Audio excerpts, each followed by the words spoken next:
This government was elected on a mandate to support the people, listen to health providers, and end hallway medicine. But in fact, Bill 47 does the opposite. It ignores the health consequences of poverty wages, frontline workers like myself, and public health evidence for paid sick days and doctor's notes, especially in the middle of flu season.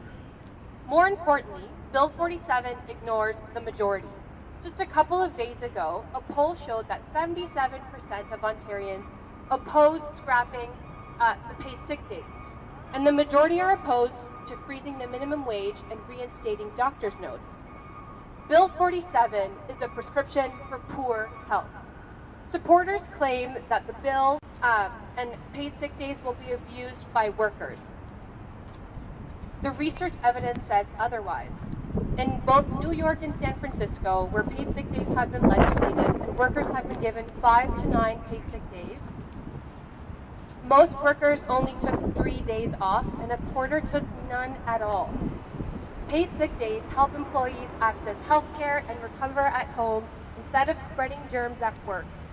They will return to work faster and healthier with greater productivity. Without paid sick days, workers are less likely to get the flu shot or other preventative screening like cancer screening. Caregivers are more likely to send their children to school with contagious illness. Bill 47 puts workers in the unfair position of choosing between their health and their work. Research shows that even one incident of illness can cost a worker 2 or more days, and you're scrapping both of our paid sick days. For example, the average duration of severe symptoms for an influenza-like illness is 3 days, and workers are advised to stay at home and wait an additional 1 to 2 days without fever symptoms before returning to work.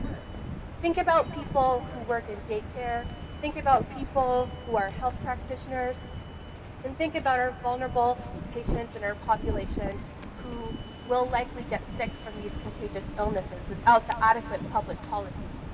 Demanding sick notes drives people out of their homes where they should be recovering and into overcrowded doctors' offices or emergency departments, wasting their time, wasting my time, and putting vulnerable patients at risk.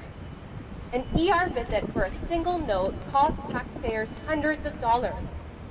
Bill 47 claims that low wages need to save costs. People who are unable to afford healthy food and medicine will end up in hospital hallways and with costly complications. My experiences as a nurse confirm the research evidence that the working poor in Ontario have higher rates of chronic conditions, including diabetes, heart disease, bronchitis, and migraines, compared to people who are not poor. As a frontline worker in hallway medicine, I urge the government to consider the people's health and following the guiding Hippocratic principle. First, do no harm, and withdraw Bill 48. Thank you.